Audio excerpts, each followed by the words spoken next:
বাংলাদেশের সরকারি চাকরিজীবীদের জন্য আসছে বড় এক সুখবর। দীর্ঘ ১২ বছর পর নবম জাতীয় বেতন কমিশনের প্রস্তাবে সরকারি চাকরিজীবীদের বেতন বাড়তে পারে প্রায় ২.৫ গুণ, যা বাস্তবায়ন হলে বদলে যেতে পারে লাখ লাখ সরকারি কর্মচারী ও পেনশনভোগীদের জীবনযাত্রা।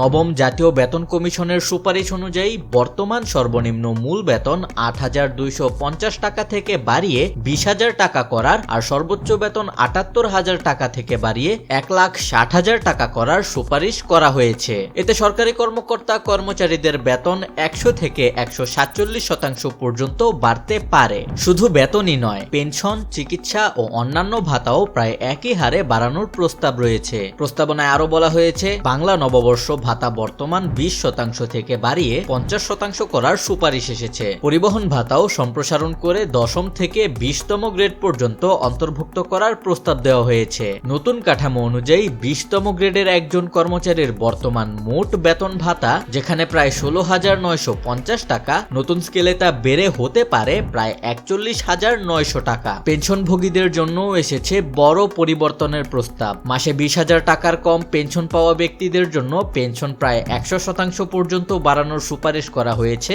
৭৫ বছরের বেশি বয়সীদের জন্য চিকিৎসা ভাতা বাড়িয়ে ১০,০০০ টাকা করার প্রস্তাব রয়েছে, আর কম বয়সীদের জন্য চিকিৎসা ভাতা ধাপে ধাপে বাড়ানোর কথাও বলা হয়েছে। এই বেতন কাঠামো বাস্তবায়নে সরকারের অতিরিক্ত খরচ হতে পারে প্রায় ১,০৬০,০০০ কোটি টাকা। বুধবার রাষ্ট্রীয় অতিথি ভবন যমুনায় সাবেক অর্থ সচিব জাকির আহমেদ খানের নেতৃত্বে ২৩ সদস্যের বেতন কমিশন প্রধান উপদেষ্টা অধ্যাপক ডক্টর মোহাম্মদ ইউনূসের কাছে এই প্রতিবেদন জমা দেয়। প্রধান উপদেষ্টা এই উদ্যোগ সম্পর্কে বলেন, এটি একটি মস্ত বড় কাজ, মানুষ বহুদিন ধরেই এর জন্য অপেক্ষা করছে। আউটলাইন দেখে বুঝলাম এটি খুবই সৃজনশীল কাজ হয়েছে, তবে এখনই এই নতুন বেতন কাঠামো কার্যকর হচ্ছে না। সংশ্লিষ্ট কমিটির যাচাই বাছাই ও পর্যালোচনা শেষে চূড়ান্ত সিদ্ধান্ত নেবে সরকার। বাস্তবায়ন হলে এটি হতে পারে সাম্প্রতিক সময়ের অন্যতম বড় সরকারি আর্থিক সংস্কার। তবে এখানে সাধারণ মানুষের মনে প্রশ্ন উঠতে পারে, এই বেতন বৃদ্ধি দেশের অর্থনীতিতে ইতিবাচক প্রভাব ফেলবে নাকি শুধুই বাড়াবে সরকারের আর্থিক চাপ। সিটিজেন্স ভয়েস, দেশ ও মানুষের সংবাদ।